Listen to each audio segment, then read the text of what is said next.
Good morning student. आज का ये मेरा video note BA part 2 honours के पेपर 4 का है और आज का टॉपिक है लाइबनिज का चिदबिंदु सिद्धांत, doctrine of monads of Leibniz. Leibniz ने द्रव्य की संख्यात्मक अनेकता को माना और कहा है कि द्रव्य कोई सत्ता नहीं बल्कि शक्ति है, जिसे उन्होंने चिदबिंदु की संज्ञा दी है। चिदबिंदु संख्या में अनेक है, जिसकी व्याख्या लाइबनिज ने स्वतंत्र सत्ता सिद्धांत, द प्रिंसिपल ऑफ इंडिविजुअलिटी के आधार पर की है। उनका कहना है कि जिस प्रकार गणित में प्रत्येक संख्या स्वतंत्र होती है, उसी प्रकार हर चिदबिंदु स्वतंत्र एवं आत्मनिर्भर है। चिदबिंदु इस अर्थ में स्वतंत्र एवं आत्मनिर्भर है कि उनमें जो भी परिवर्तन होता है वह आंतरिक होता है, न कि बाहरी। चिदबिंदु अपनी आंतरिक विशेषताओं के कारण ही परिवर्तित होते हैं। लाइबनिज ने कहा है कि चिदबिंदु सरल सिंपल है और उनकी सरलता इस अर्थ में है कि वे अविभाज्य है, पर उनकी अविभाज्यता डेमोक्रिटस के परमाणु बिंदुओं की तरह नहीं होती है, जो यथार्थ में विभाज्य है पर अविभाज्य मालूम पड़ते हैं। चूँकि चिदबिंदु अविभाज्य है, इससे यह भी सिद्ध होता है कि वे अविनाशी है, क्योंकि विनाश केवल उन्हीं वस्तुओं का संभव है जिसका विभाजन किया जा सके। इसे एक उदाहरण के द्वारा समझा जा सकता है। मान लें कि हम एक कुर्सी को अलग अलग भाग में विभाजित कर देते हैं, जैसे उसके पाए, सीट, बाँह इत्यादि। अब हम उस सीट या पाए को तो कुर्सी नहीं कह सकते, अर्थात कुर्सी के विभाजित अंगों को कुर्सी नहीं कहा जा सकता। जब हम कुर्सी को अलग कर देते हैं तो कुर्सी नाम की वस्तु का अस्तित्व नष्ट हो जाता। अतः हम कह सकते हैं कि जिस वस्तु का विभाजन हो सके वो नाश का विषय है, पर चिदबिंदु अविभाज्य है। इससे यह सिद्ध होता है कि वो अविनाशी है।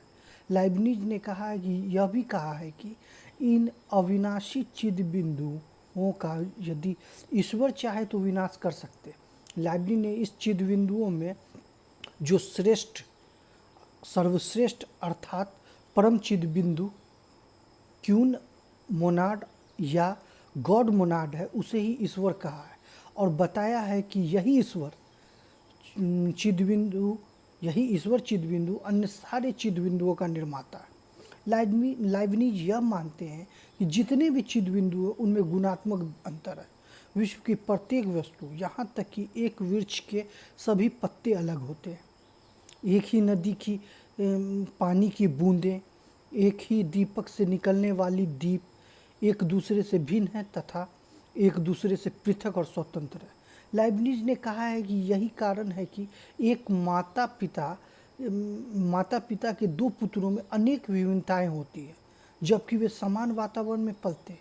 इसका मूल कारण यह होता है कि वे चिदबिंदु जिनमें उन दोनों बच्चों का निर्माण हुआ है, उन दोनों बच्चों का निर्माण हुआ, उनमें गुणात्मक भेद है। चिदबिंदुओं की एक महत्वपूर्ण विशेषता यह है कि वे छिद्र रहित विंडोलेस है। उनमें कोई भी ऐसा मार्ग नहीं है जिससे बाहर की कोई वस्तु उसमें प्रवेश कर सके या अंदर से कोई भी वस्तु बाहर जा सके। लाइबनिज ने कहा है, it has no window by which anything can enter or pass out. Leibniz के इस मत के विरुद्ध एक आपत्ति की जा सकती है।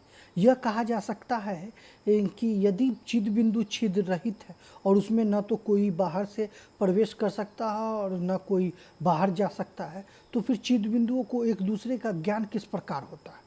लाइबनिज ने इस आपत्ति का उत्तर दिया है और समस्या के समाधान हेतु दर्पण का उदाहरण प्रस्तुत किया। उनका तर्क यह है कि जिस प्रकार एक दर्पण छिद्र रहित होता है, पर उसके सामने यदि हम एक गुलाब या सेब रख देते हैं तो उनके अनुरूप दर्पण में गुलाब या सेब का प्रतिबिंब बनता है।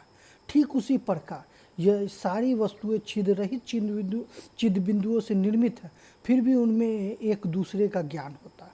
लाइबनिज के अनुसार प्रत्येक चिदबिंदु की दृष्टि एक दूसरे से भिन्न है, इसलिए हर चिदबिंदु पर दूसरे चिदबिंदुओं का पड़ने वाला प्रतिबिंब एक दूसरे से भिन्न होता है। यह कम स्पष्ट या अधिक स्पष्ट होता है। यह उसी प्रकार की बात है जिस प्रकार एक गंदे या धुंधले दर्पण में वस्तुओं का प्रतिबिंब गंदा या धुंधला दिखता है और साफ दर्पण में स्पष्ट और साफ। फिर लाइबनिज के अनुसार प्रत्येक चिद बिंदुओं में दो विशेषताएं सामान्य रूप से निहित होती है, जिसे उन्होंने चित्त शक्ति और प्रवृत्ति परसेप्शन एंड एफेक्शन कहा है। चित्त शक्ति चिद बिंदुओं की वह विशेषता है जिसके कारण उन्हें बाहरी वस्तुओं का ज्ञान होता है। दूसरी ओर प्रवृत्ति उनकी वह विशेषता है जिसके कारण हर चिद बिंदु अपने को और अधिक विकसित करना चाहता है। किसी चिद बिंदु में चित्त शक्ति अधिक होती है और किसी में कम, और यही कारण है कि उन पर पड़ने वाले दूसरे चिद बिंदुओं का प्रतिबिंब भी अधिक स्पष्ट या कम स्पष्ट होता है। अब लाइबनिज के अनुसार चिद बिंदुओं में अंतर्भूत चित्त शक्ति की विभिन्नता के कारण इसकी 5 अलग अलग अवस्थाएं हैं। पहला जड़ जगत मटेरियल वर्ल्ड, दूसरा वनस्पति जगत प्लांट वर्ल्ड, तीसरा पशु जगत एनिमल वर्ल्ड, चौथा मानव जगत ह्यूमन वर्ल्ड या चेतन जगत स्पिरिट वर्ल्ड, तथा पांचवा ईश्वर जगत वर्ल्ड ऑफ गॉड। ये 5 इनकी अलग अलग अवस्थाएं हैं जिन पर संक्षेप से विचार करना आवश्यक है। जड़ जगत मटेरियल वर्ल्ड, इसके अंतर्गत वे चिद बिंदु आते हैं जिसमें चेतना नहीं होती, जैसे पत्थर मिट्टी इत्यादि। ऐसी वस्तुएं हैं जिसमें चेतना नहीं होती है। इन चिद बिंदुओं का निर्माण वैसे चिद बिंदुओं से होता है जो पूर्णतः अचेतन है, इसलिए इसे चिद बिंदुओं की निम्नतर अवस्था कहा गया। दूसरा वनस्पति जगत प्लांट वर्ल्ड, उन चिद बिंदुओं का संसार है जिसमें उपचेतना अथवा अर्धचेतना ही होती है। दूसरे शब्दों में इसमें चेतना तो होती है पर सुसुप्त अवस्था में, जैसे फल फूल पौधे इत्यादि उस कोटि के चिद बिंदुओं से बने जिसमें चेतना अत्यंत ही गौण रूप में निहित होती है। वनस्पति जगत को लाइबनिज ने सरल अथवा नगन चिद बिंदु सिंपल और नेकेड मोनाड कहा है। तीसरा पशु जगत एनिमल वर्ल्ड, इन चिद बिंदुओं की यह चिद बिंदुओं की तीसरी अवस्था है। इसमें चेतना जागृत अवस्था में रहती है। इस कोटि के अंतर्गत वैसे चिद बिंदु आते हैं जिनमें चित्त शक्ति निहित होती है पर पूर्णतः स्पष्ट नहीं होती। पशु इसी जगत के सदस्य हैं। लाइबनिज ने इनके संबंध में कहा है कि इन चिद बिंदुओं में साहित्य महत्व का बोध नहीं रहता। उसके बाद चौथा मानव जगत ह्यूमन वर्ल्ड, उन चिद बिंदुओं का विश्व है जिसमें ज्ञान का स्पष्ट रूप वर्तमान रहता है। इस अवस्था में मानव को अपनी आत्मा का बोध होने लगता है, वह अपनी आत्मा के स्वरूप को समझने लगता है। वनस्पति जगत पशु जगत और मानव जगत में जिन चिद बिंदुओं से पौधों पशुओं और मानव की रचना होती है, उन चिद बिंदुओं के केंद्र में एक चिद बिंदु ऐसा होता है जो अन्य सारे चिद बिंदुओं पर शासन करता है। उसी को लाइबनिज ने आत्मा कहा है। चिद बिंदुओं की इन 4 अलग अलग अवस्थाओं से पूर्णतः भिन्न और सर्वोपरि सबसे ऊपर की अवस्था ईश्वर जगत वर्ल्ड ऑफ गॉड है, जिसमें एक और केवल एक चिद बिंदु है जिसे लाइबनिज ने परम चिद बिंदु या अर्थात ईश्वर चिद बिंदु कहा है।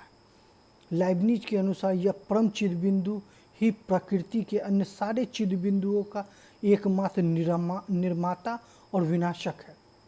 इस प्रकार लाइबनिज के चिद बिंदु सिद्धांत के अध्ययन से स्पष्ट होता है कि उन्होंने द्रव्य को शक्ति के रूप में माना है और उसे चिद बिंदु की संज्ञा दी है। चूँकि ये चिद बिंदु जो परम है और संख्या में अनंत तथा अभौतिक है, इसलिए लाइबनिज को आध्यात्मिक अनेकवादी प्रत्ययवादी कहा जाता है। अब हम चिद बिंदु सिद्धांत का मूल्यांकन करेंगे। मूल्यांकन करना है कि सर्वप्रथम यह कहा जा सकता है कि लाइबनिज ने चिद बिंदुओं को नित्य परम अविभाज्य और अविनाशी माना है और इसके साथ ही साथ यह बताया कि इसका निर्माण ईश्वर अथवा परम चिद बिंदु के द्वारा हुआ। पर लाइबनिज का यह मत पूर्णतः आत्मविरोधी है, क्योंकि कोई भी वस्तु जिसका निर्माण होता है उसे परम नहीं कहा जा सकता, क्योंकि कम से कम वे अपने निर्माण के लिए उस सत्ता पर निर्भर करता है जिसने उसका निर्माण किया है। लाइब्निज के विचारों के में दूसरा आत्मविरोध यह है कि उन्होंने एक ओर चिद बिंदुओं को पूर्ण कहा है और दूसरी ओर वे यह भी कहते हैं कि प्रत्येक चिद बिंदु विकसित होकर अपने से ऊपर की अवस्था को प्राप्त करना चाहता है और इस कार्य में वह निरंतर क्रियाशील एवं संलग्न रहता है। तो पर यहाँ यह आपत्ति की जा सकती है कि जो पूर्ण है उसमें विकास कैसा? विकास की अपेक्षा तो उसे होती है जो अपूर्ण। लेकिन हमने देखा है कि लाइब्निज ने चिद बिंदुओं को पूर्ण भी माना है और यह भी कहा है कि उनमें विकास होता है जो आत्मसंगत नहीं है। अंत में यह कहा जा सकता है कि लाइब्निज की अनेकता एकता की व्याख्या में समर्थ नहीं।